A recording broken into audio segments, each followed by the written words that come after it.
know they have their right across the street.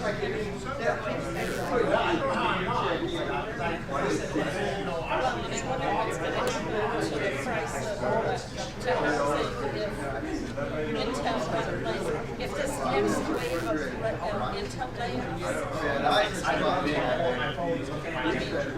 they should already know because they were supposed to tell them like yesterday.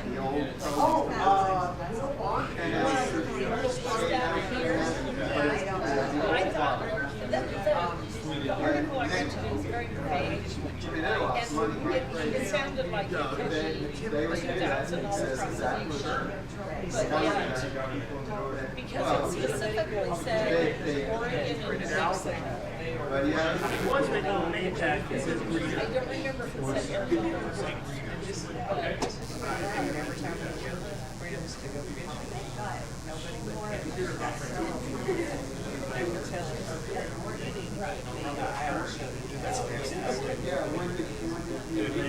I do that really practice. Yeah. It'll be interesting. Yeah. They're not saying that's discussion.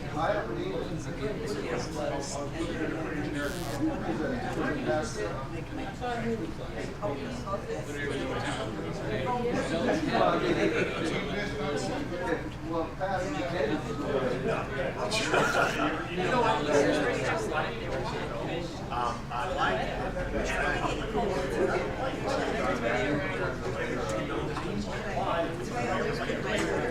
and I missed that. I remember, and it was windy, and it was a fire. I did, but Well, I can find it right now.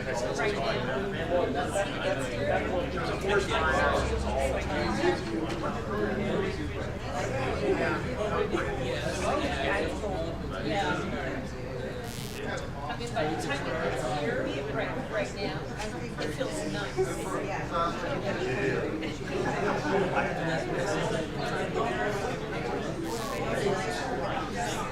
Well, it was kind of a tough trip, but I have a good time being home. I did. Yeah. Here I am. I'm not going anywhere with kids right from now. She said I didn't know said it well. He's home, tired, but it went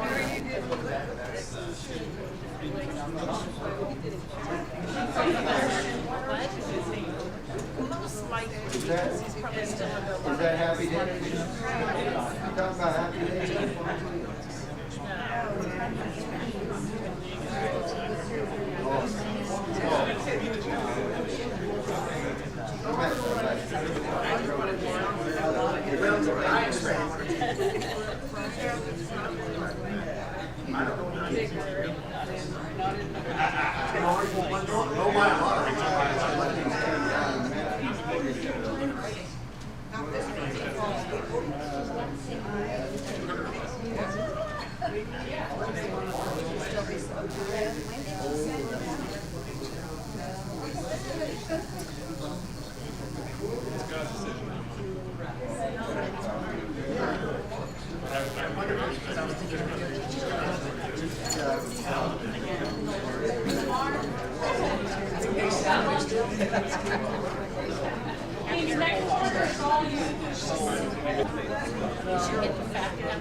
I took pictures.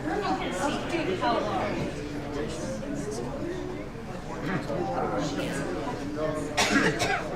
This is her. She mean Hazel. She's fat, but I love her. I picked her up the moment I stepped in the grass. No. I didn't know when Nancy was going to have the surgery, so I just got it. So it's possible we might have to back out right away.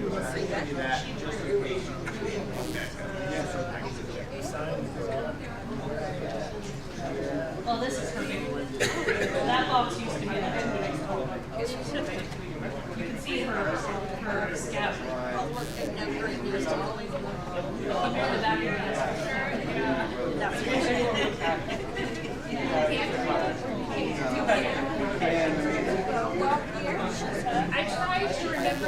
But sometimes I forget. I have a video for you. We're not that young. I can't read this. So Kids nowadays don't do cursive. They can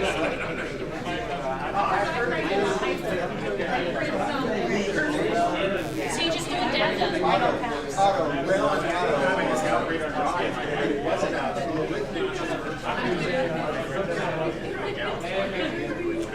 Oh yeah, it does have some good things.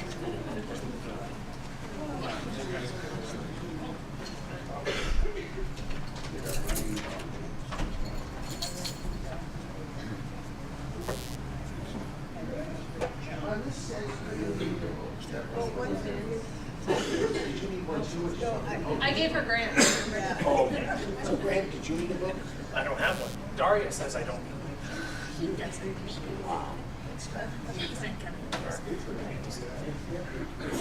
You're gonna use it tonight, Grant? How are you gonna do that? How are you gonna study Romans when we're... I'm going to ignore the class. I'm going to do my own class. It's called the Bible. He's gonna somehow make Romans work.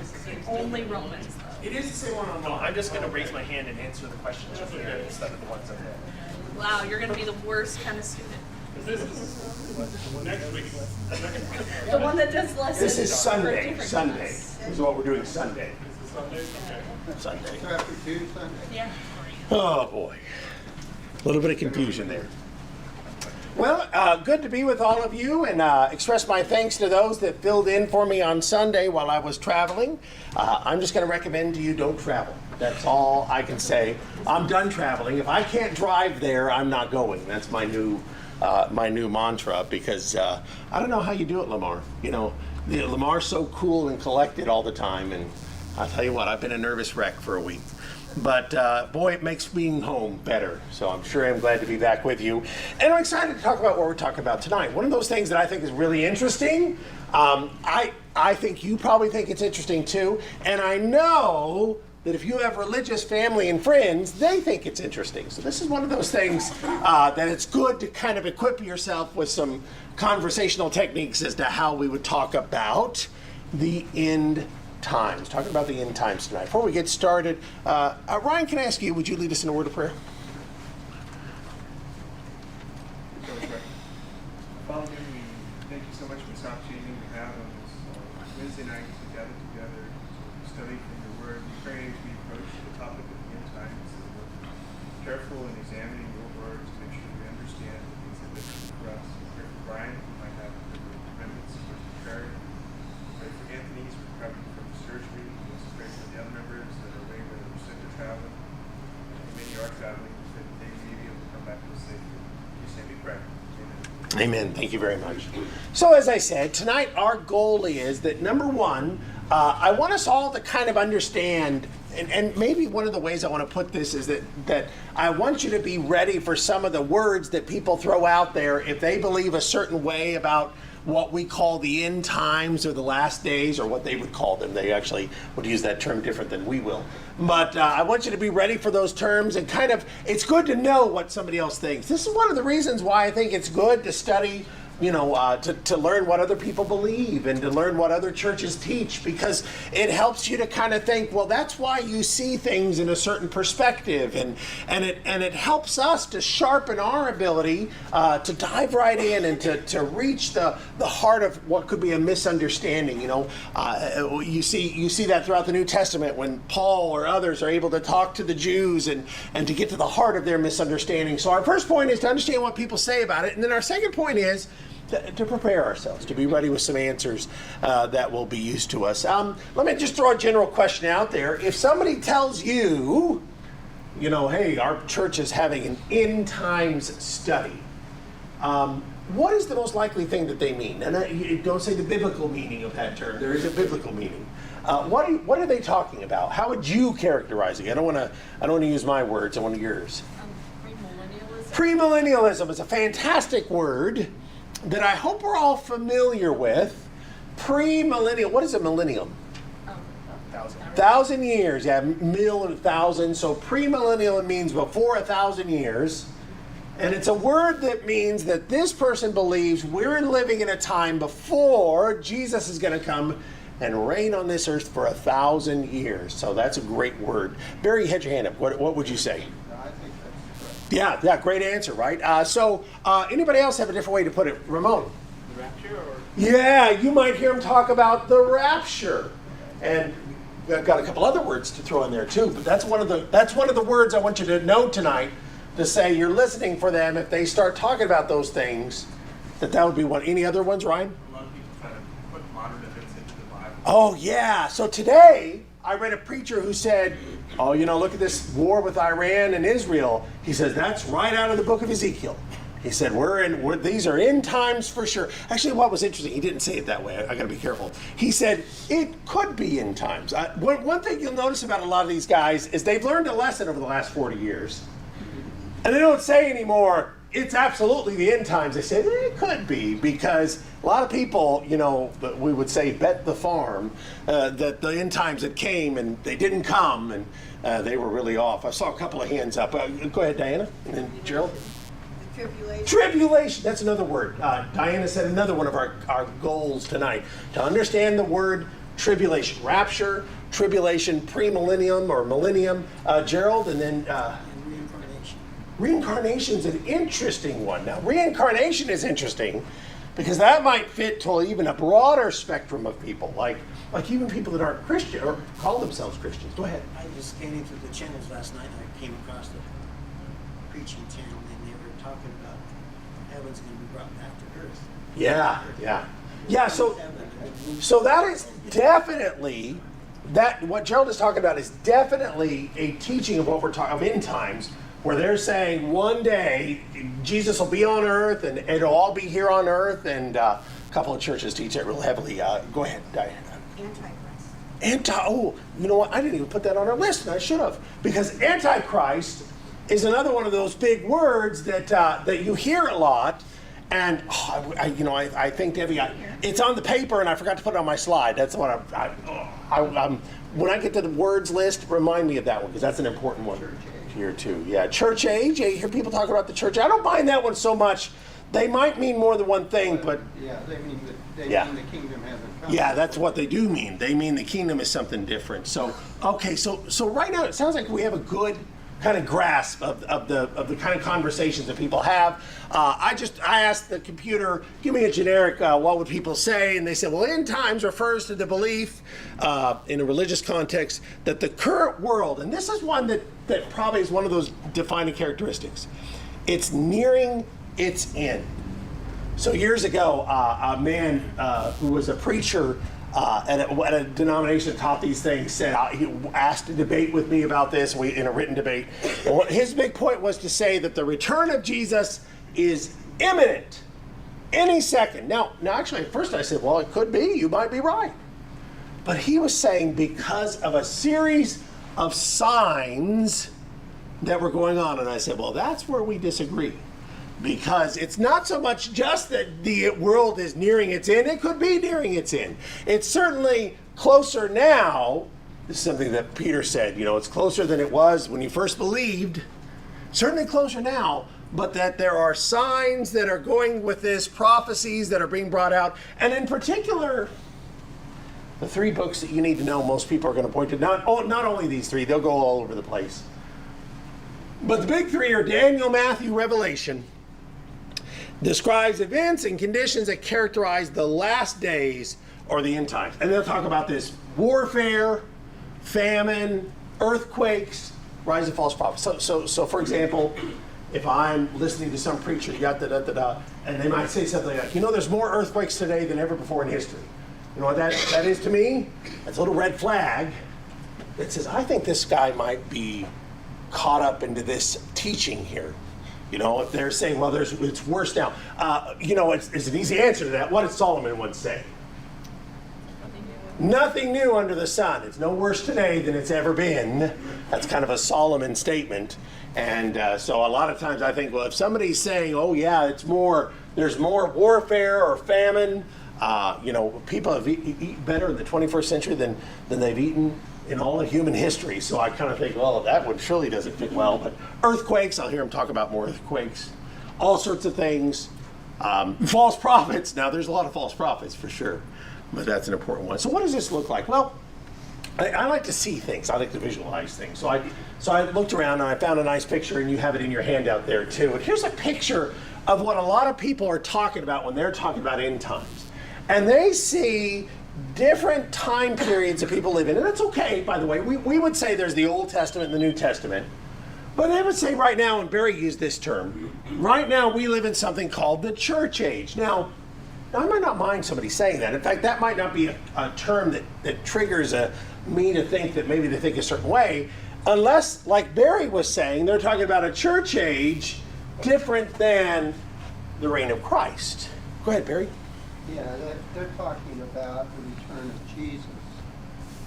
And the church age comes prior Yeah.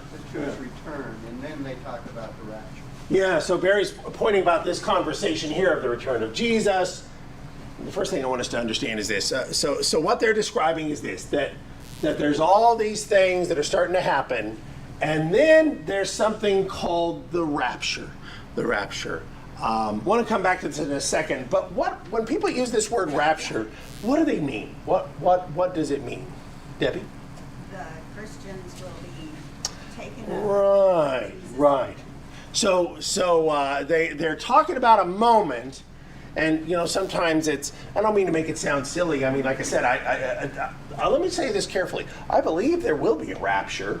The idea of people being taken with Jesus. That term is. We'll go back to look at 1 Thessalonians 4. There's some language about that, but when the Bible talks about a rapture, it talks about a very different rapture. Here, this rapture that they believe in. How would you describe it? Have you ever heard them describe it? What do they say it's like? What you got, Barry? It's the first resurrection. All right, they're kind. Well, that's how we would look at it too. What would they say it's different though? What is different? Some would be taken up and some would Yeah. Okay. So there will be people that are just left behind, and it's kind of the idea. They get a little bit of this from a conversation Jesus has in Matthew 24, where he says, two people are working, one's taken, one's still there. This idea that you're walking down the street talking to somebody, you look over and they're gone suddenly. I watched a movie a couple of years ago where they were trying to make this seem like it was happening, and this person just is talking, and all of a sudden the person driving the car is gone, and just instantly taken up like that. And everybody else is left behind. It's and sometimes we call it a secret rapture. Why would they describe it like that? What's secret about it? When it comes, yeah. Jesus, when he said, when I come, who's going to know? Everybody. There's going to be trumpets, there's going to be shout, the whole world's going to know, because then the world also comes to an end. We'll talk about this a little later. But a lot of times they talk about this as a secret rapture, that Jesus came and nobody knew it. Now, I don't mean to make that sound funny, because a lot of people believe, there's even people that believe that's already happened. But a lot of people are saying, well, maybe that's how it's going to happen. Jesus will come and take his own. Nobody will know what happened. They'll just all of a sudden be gone. That's what they mean when they talk about a rapture of the Christians. Now, then for the next 7 years, what do they say is going to happen? Somebody said the word earlier. You said the word earlier. Tribulation. 7 years of tribulation. Now, again, this one is in the Bible. This language about tribulation, a specific. What does the word tribulation mean? Struggles. Yeah, struggles. And what's interesting about that is, what does the Bible say to Christians? There are always going to be struggles. Yeah, in your life you will have tribulation. There's a statement for John, 5. In your life you will have, uses every word that there is for this. But what they're describing is a particular 7-year period. In fact, maybe you can tell me. Maybe you've heard somebody describe this 7 years of suffering. How would you say that they describe this? Some will be taught again or accept Christ. Okay, yeah. By the way, there's a neat way sometimes this is described. Some people call this the Protestant purgatory. What is purgatory in Catholicism? What? Prayed out. You can be prayed out of purgatory. All right, so you go to purgatory, and purgatory is basically torment. It's hell, but you get a second chance. And so some people say this is kind of like, instead of for Catholics, where you would die and you'd go to purgatory and then you could eventually come out. This is for people that, and Diana's right, that maybe they weren't Christians, but they'll have 7 years to get their lives back straight. Now I want to be very clear to say, this is one of several ways some people say that all this happens before the rapture. That in other words, the rapture has to be afterwards, and there's a lot of debate among the communities. I don't really care. They're both wrong, they're both unbiblical. But there's two different ways they look at it. Some will say, all the Christians are going to suffer, which one reason they say that is the Bible says Christians will have tribulation. And others say, no, this is we're going to be taken up, and then, because otherwise who's going to be left behind? Well, if you had a biblical view, you'd understand how both of those questions can be resolved. This is a big debate among people that are, going to Debbie's word, premillennial, and they're pretty vicious in this debate of how that all plays out. Go ahead, Debbie. So I have a question. What do people who teach the tribulation, the 7 years of tribulation, what happens to the people who've already died? Well, so, as I said, there's two views. One of them is, people that died like way before this. Well, So, people that died last year that are yeah. sinners. So, what they typically say is that at the return of Christ, there is either before or after, it depends what your flavor is. This is when the resurrection of the dead happens. And they'll say that's when all the dead are resurrected. Right here is where all the people that are alive go to heaven. And then they'll say, and over here is where there's a resurrection, or maybe over here is where there's a resurrection of all the dead. So, but I guess I didn't make it real clear, but like in the tribulation, if that's like the Christian purgatory, how do the people who have already died They don't get a chance. get their second Only chance? the people that live through this get that chance, is how most of them would characterize that. Nobody else does. So, very, very good point. At least the Catholics are fair enough to give everybody a chance, right? But the Protestant tribulation here, the Protestant purgatory doesn't work there. So, good question, actually. That's a really good point. So as I said, they have this teaching. There's this terrible tribulation. In the midst of this, Debbie reminded us of this person called the Antichrist. Some of them will talk about him showing up at that time. And then Jesus comes back at the end of this time. Here's his return. And he reigns for, we said a millennium means 1,000 years. 1,000 years. So here's our words that we're kind of looking to know. End times, people talk about that. Rapture, tribulation, millennium, 1,000 years, day of the Lord, Antichrist. Now what I want to pause for a second and say, these words are more or less in the Bible. Now rapture, you might say, well, Brian, rapture is not in the Bible. No, but another word that means the exact same thing is. In fact, if you want to jump over there with me for a second to 1 Thessalonians chapter 4. The word rapture is found there at verse 17. We sing a lot of songs with the word rapture, right? In rapturous chorus, we might say. When we say it that way, what do we mean? Enjoyable. Enjoyable. And you're really, what would you say if it's something you're really loving to hear something? What would you say? You are enraptured. You're caught up in it. And that's in verse 17 where he says, those who are alive and remain shall be caught up together with the Lord in the clouds. So the word rapture, another word for the same meaning, is used there. So in a sense, these ideas or these words are in the New Testament.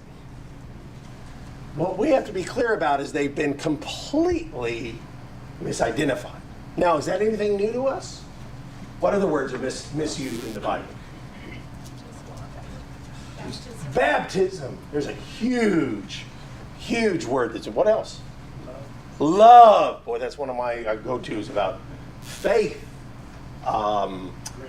Grace, church, fellowship.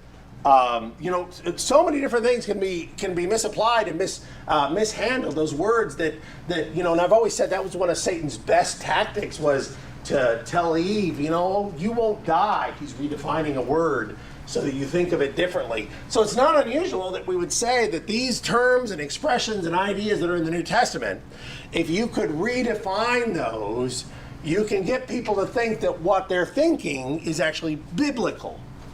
So it's not unusual. Now I threw a couple of more terms down here. Premillennialism, just as a word that gets used, and dispensationalism. You know, it's kind of an interesting thing. If you were to go to Wikipedia, not that I recommend it, but and you type in dispensational, and it'll give you a really pretty straightforward discussion of the very things that we're talking about tonight. And it's fairly accurate, fairly straightforward and fair, and I appreciate the information that they provide there. Now, I mentioned this before, but I said that there are certain books in particular that those that believe these things would point to. And I said, for example, they'd go to the book of Daniel, and they might jump back to Daniel chapter 2, where there is a prophecy in Daniel chapter 2, where Daniel describes a dream that Nebuchadnezzar had had. And do you remember what he saw in that dream, roughly? You don't have to be specific. You remember kind of what he saw abstractly? Statue? He saw a statue, and what did the statue represent? Different kingdoms? Yeah, he saw 4 kingdoms that would come. And then he said, and I saw something come and destroy those kingdoms. And what does he say that thing that destroyed those kingdoms was? A stone that turned out to be God's kingdom.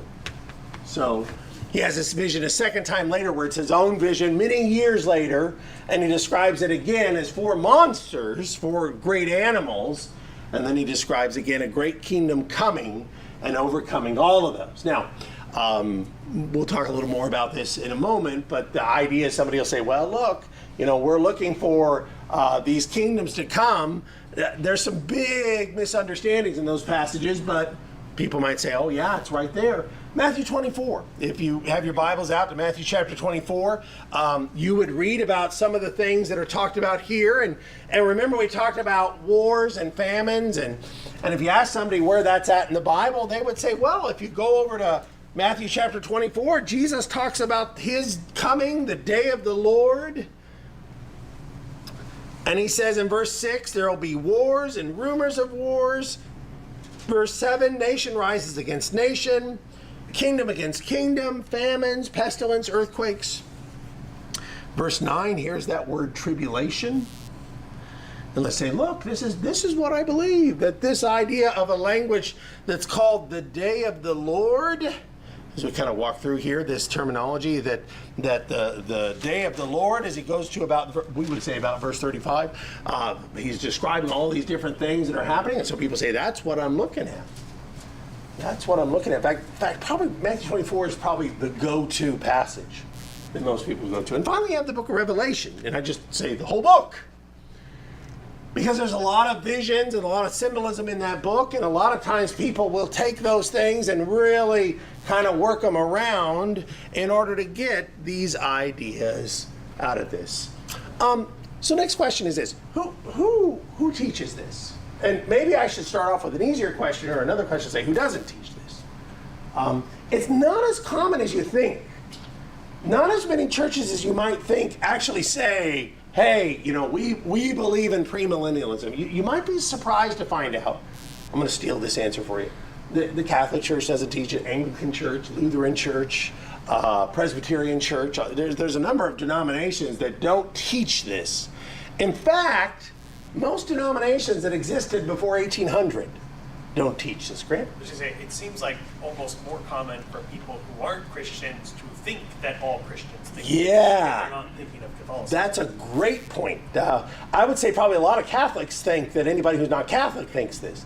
But actually, I would probably say the majority of Protestants don't actually believe this. Majority of people that would say they're Protestant probably don't actually believe this. So I kind of gave you a big hint. I said, really, you're just talking about denominations that came around in the 1800s. Can you throw some of those around?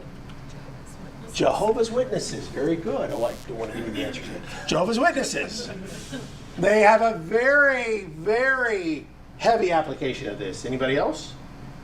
Well, I think that, yeah, well, the Pentecostals. Pentecostals. I think that there's a lot of churches that believe it and will not preach it. All right. What does that mean, Barry? I agree. And I have a point about that in a second. They already know that they cannot prove it from the Bible. Okay. And I talked to Assembly of God, which is a Pentecostal. Right. So I'm just going to throw it up there. He says, oh, well, we don't believe in premillennialism anymore. Well, when did that happen? And so he doesn't want to talk about that.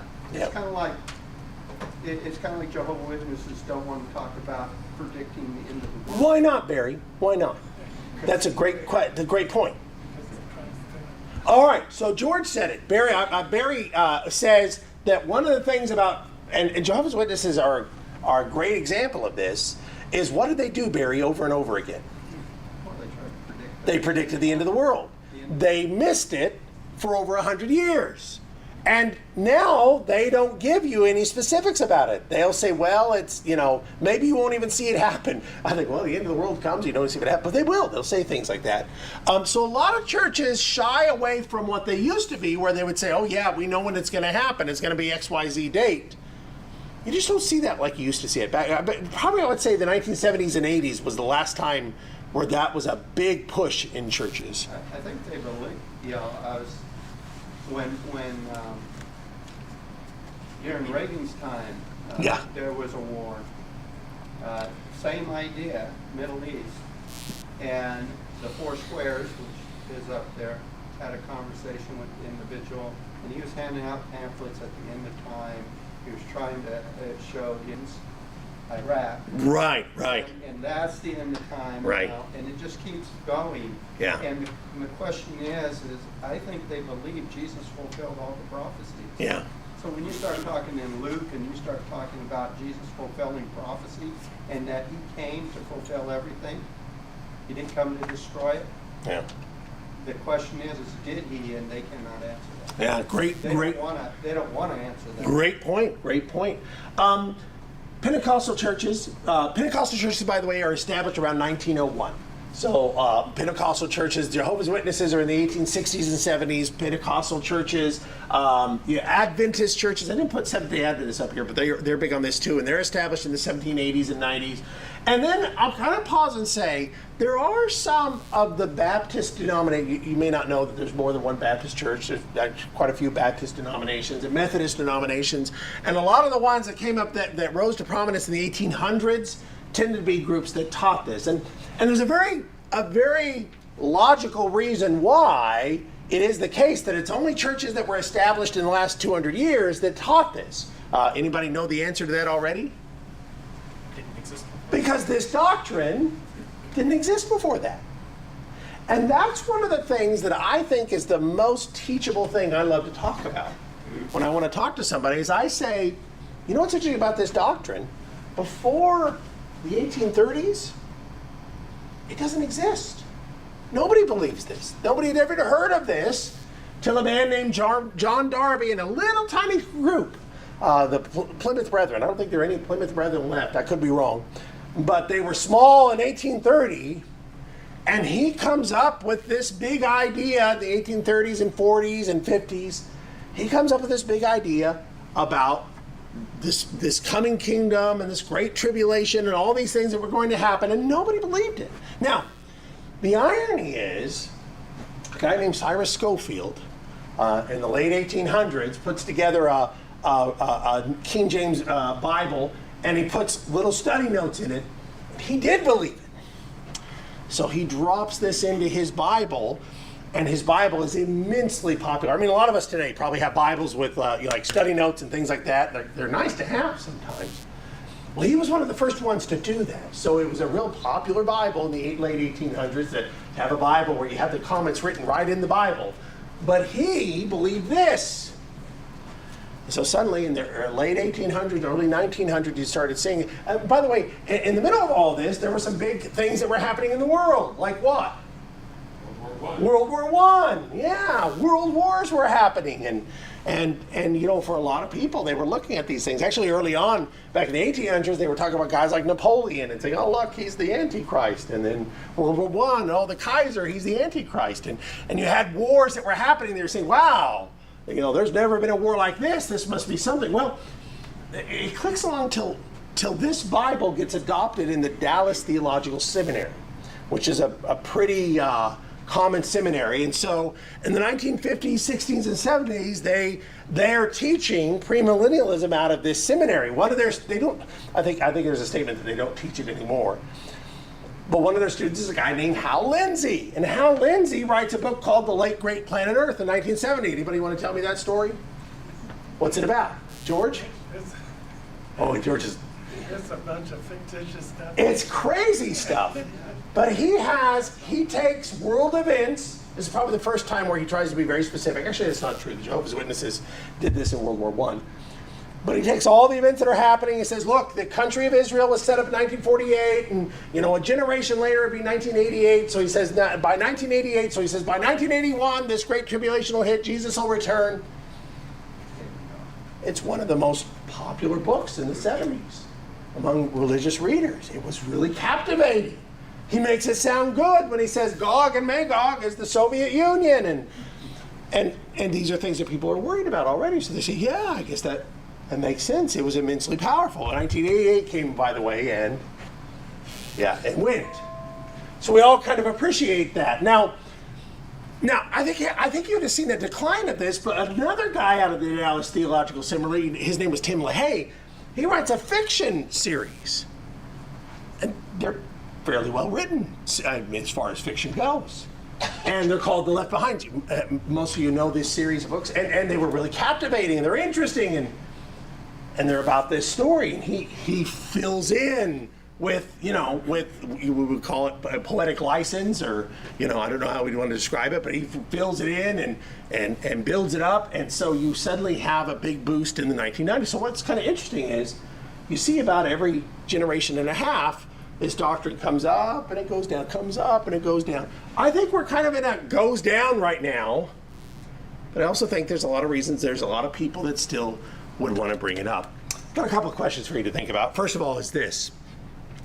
Why is it that you want to know that this doctrine is, as far as Bible things go, rather recent? In our lives, we say 1830 is not recent, but when you're talking about Bible things, you say that's pretty recent. Why is that an important thing to be able to say? George? It's also divided into old truth. Yeah. And the Jews once for all the letter. Yeah. How can we come up with a new doctrine? Right. Hundreds of years later? So anybody who claims to be a person that believes the Bible, what's interesting about this doctrine is they're not saying they received a new revelation usually. They're typically saying this is biblical. Then why is it nobody in the Bible believed it? Why is it nobody knew this until the 19th century that this idea came about?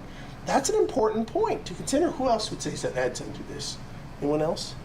So yeah, this idea that, and I've always said, how can we be smarter than Paul or Peter? If they didn't know this, how could we say we do? Go ahead, Grant. It's also something that kind of breaks assumptions that people, just think, oh, this is what we've always thought. It maybe helps them to look at things more closely if you tell them, hey, actually this isn't as old as you thought. Yeah. And, I love to break assumptions because that critical moment of, I could be wrong about this, is where you can pull the thread that unravels the sweater, so to speak. So that's a great point to say. The second question is this: why is this dangerous? In the past I've kind of wondered, well, if somebody just doesn't understand about Jesus' return, let me be honest, there's a lot of things I don't understand about Jesus' return.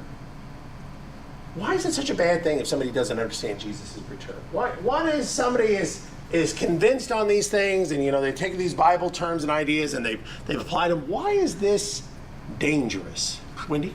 Well, for one thing, they think they'll have a second chance. All right, so right away, there's a lot of thinking of, I'm going to have this second chance. If I'm not good enough, then I've got this 7-year period where I can straighten myself out.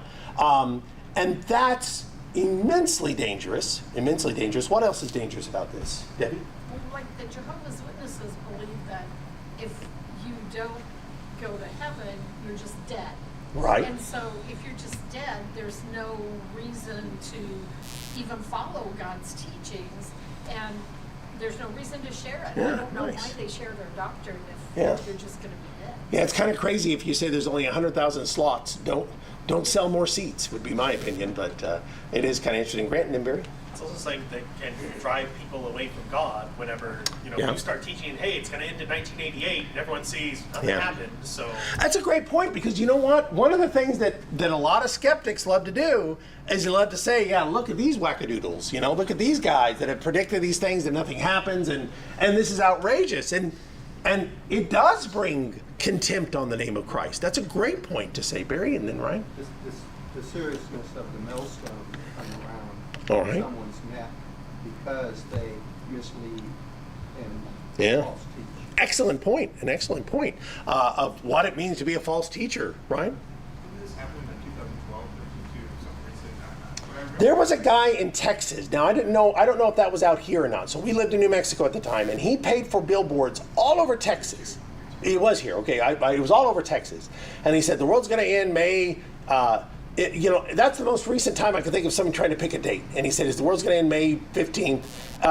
After it didn't end, he says, "I misread. It's September." And then he said, "Maybe I was wrong." Yeah, I appreciated that, by the way. Pat Robertson, a lot of you know who that is, used to make predictions every year, and he'd say, "Well, sometimes I get it wrong," when they didn't happen. And you got to say, what did the Bible say when a prophet got it wrong? Stone him, stone him. Stone him. Anybody else? Larry, just scratch your chin, or do you have a comment? Well, I was just one of the biggest, but it's also one of the richest churches in the United States is the Mormon Church, where Joseph Smith supposedly found these golden plates and rewrote the Bible. Right. And they believe that Jesus is going to return and set up a kingdom. By the way, I'll give you a brine point. Anybody know where? I'll give you a hint. Not Jerusalem. Now you messed me up. It's Missouri. Is it? Not Branson. That would make as much sense as anything. I want to say it's Independence, Missouri. But there's a place called the Temple Lot that the Mormon Church owns. This Temple Lot, and it's supposed to be where Jesus will come back to set up his 1,000-year kingdom. It is in Independence. I did the Oregon Trail, and that was excellent. Yeah. In fact, the four Mormon churches they all agree that that's where it's at. Yeah. But then you got the revision Mormons. That's right. It's not LDS that owns that property now. That's what's interesting. It's a specific sect of the Mormon Church that owns the lot, and the LDS Church desperately wants to own that lot.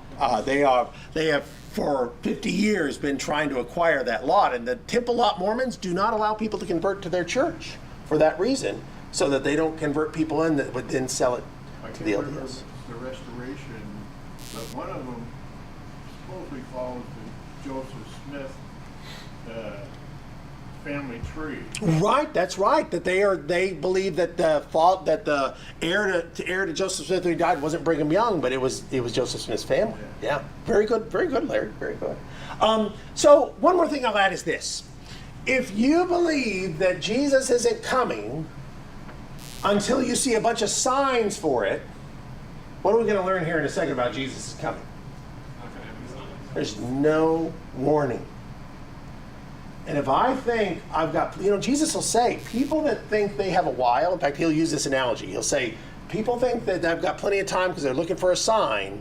He says, I'm going to show up with the intention of catching them off guard. Deadly. This is a deadly doctrine. Sometimes I just make the point to say that Jesus says, if you don't believe that I am he, you'll die in your sins. Well, who is he? The Christ, the King. Now, how can I confess Jesus is Lord and King if I don't actually believe Jesus is Lord and King? I think, like I said, we can see that there's something deadly in this doctrine, and it works. So how would we go about this? Well, I want to say, number one, it matters that we have at least a minimal scriptural way to come back and say, well, let's think about this. When you believe that, let's try to just take this brief walk through the scriptures to show them some things. And that's always a fun conversation because, like I said, a lot of times there are passages they've never even seen in their life. They'll talk about Matthew 24 all the time, but they've probably actually never read through it. And you know that because you know that the key things about Matthew or Revelation tell us what? Yeah, Revelation says 7 times it's happening. And Matthew 24 starts off saying, what are we talking about? Yeah, and he says in this generation, what are we talking about? Destruction of Jerusalem. They haven't read that. So, like I said, what I'd like to start off is saying this. Well, if I go to Daniel chapter 2, for example, I've talked a lot, so we may run out of time, so I'm going to kind of just have to move through these quickly. If we go to Daniel 2, where he talks about a kingdom that's going to be established over all the earth, and then I go to a passage like Luke chapter 1, where they're talking about Jesus being born, they're saying that what happened in Daniel 2:44, when a kingdom was established that would overcome all others, was happening with Jesus' birth 2,000 years ago.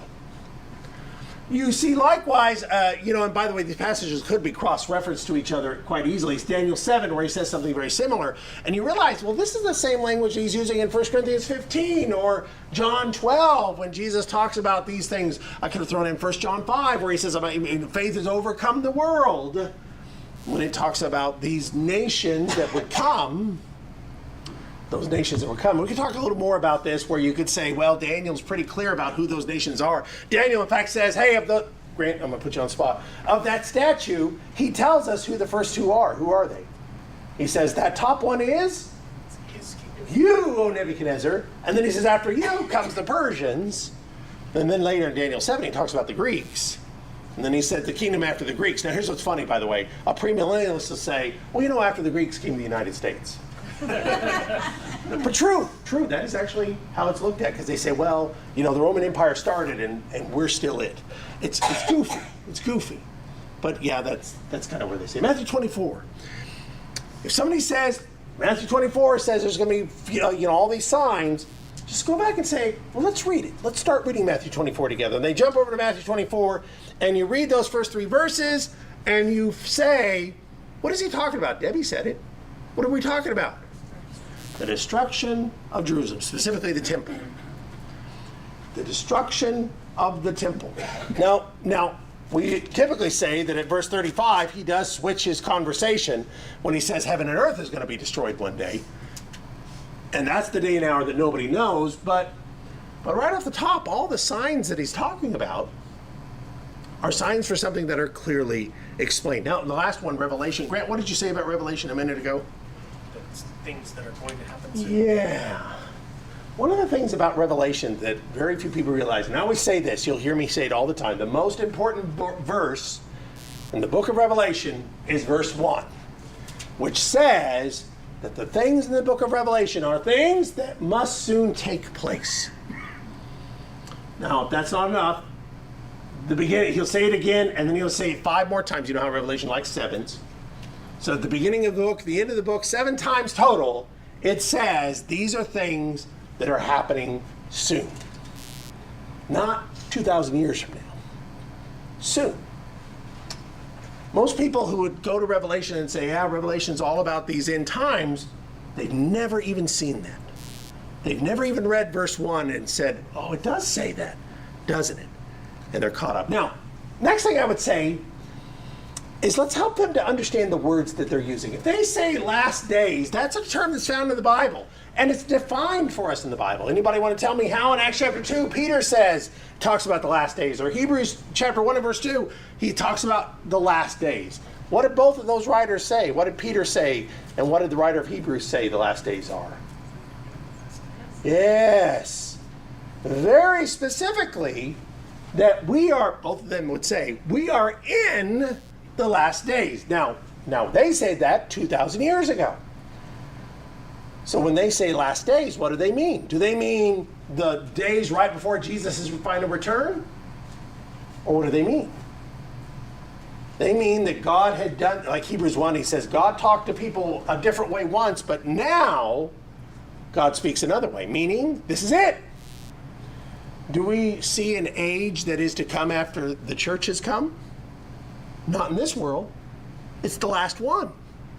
This is the last age, so to speak. How about that word rapture? Well, 1 Thessalonians chapter 4, we were there a minute ago, and we said, here's where the word, although the word itself doesn't appear, and by the way, sometimes I'll just tell people, find the word rapture in the Bible for me so I know what you're talking about. And they may be surprised that it's not in there, but you can take them over to 1 Thessalonians, but when you read that passage, it's very specific to tell us in chapter 4 that we're talking about those who are asleep and those who are dead being raised from the dead. It's not quiet, it's not silent, and we can put other passages that talk about the resurrection together, and we see this is for everyone. We can look at the tribulation that's mentioned in chapter 3 and verse 4, whenever Paul said, for in fact we told you before when we were with you that there was going to be tribulation. We would suffer tribulation. We would suffer it. Meaning it was in the lifetime of the person writing it. Finally, if you want to talk about the millennium, my favorite passage is a very simple one, is where Peter is talking about Jesus' return. He says, you know what, to the Lord, how's the rest of that verse go? Anybody? 1,000 years is like a day. In other words, there's no amount of time that we would specify to these things.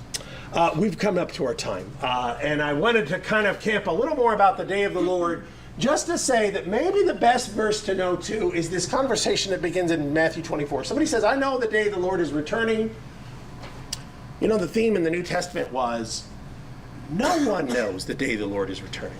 There's no sign, there's no, and by the way, again, going back to the importance of this, why is it that Jesus says, I don't want there to be a sign. I don't want you to be warned. Why does Jesus want to surprise us? So we'd be ready all the time. So we're ready all the time.